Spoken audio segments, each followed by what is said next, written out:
the current grace period. That's right. And we So that come there back would be to- no grace period whatsoever. Madam Chair, to All that right. motion. That is a motion. That's a substitute motion. Okay.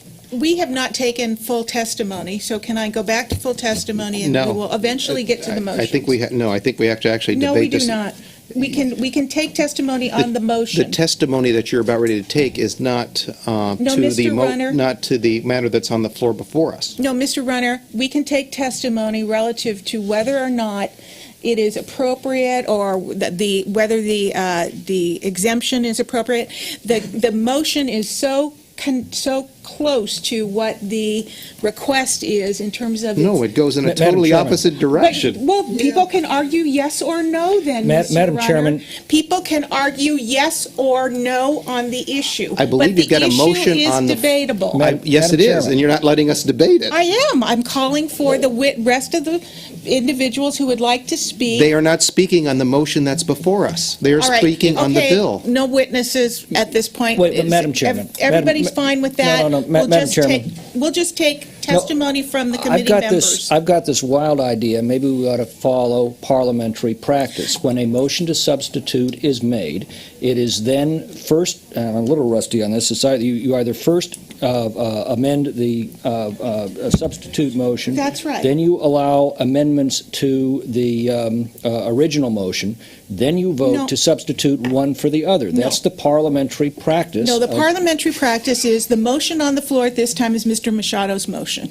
That is We will correct, but discuss then, that but then motion. second, that's a primary And then we'll amendment under our vote. parliamentary practice, then secondary amendments are allowed, first on Mr. Machado's motion, then on Mr. Silva's motion, and then the There is- motion to substitute is heard. Well, what do you want to do, Mr.? Follow the rules. Okay, well, what do you Madam want to Chairman. do, honey? What do you want to do? I'm doing it by the rules. What would you like to do? I believe you should Would you like first to open, speak? no, you should first open discussion on Mr. Machado's That's- motion. that's Amendments exactly are then what in I'm order trying to to do. that. Then you move to Mr. Silva's motion, accept amendments on that, and then Enough. move to substitute. You know what? Please.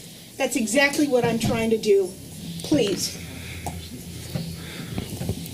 The motion on the floor is Mr. Machado's motion. If anybody would like to talk about Mr. Machado's motion, this is the time to do it, including the author, if he would like to respond, unless the committee does not want to give him that opportunity. I'd like to speak to the motion. All right, Mr. Runner. You know, the concern that I have, and that is I appreciate the fact that members may disagree with the bill that's before them and certainly have the right to vote no on that bill. I do think it is, certainly it's a acceptable procedure for us to fully gut and amend a bill and change its complete direction. I just don't think it's a very good direction for us to go. And so I think if Senator Machado has a thought in mind for what the policy should be, it might be a very good bill for him to introduce at this point.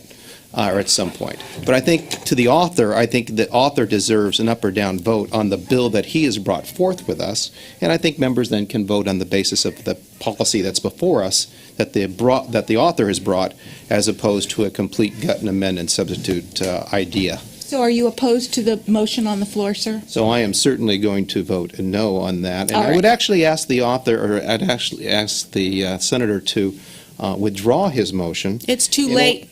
In It's order too late. to, no, it's never too late. Never too late. In order to then have an up or down vote on the bill that's before the committee. I agree with you.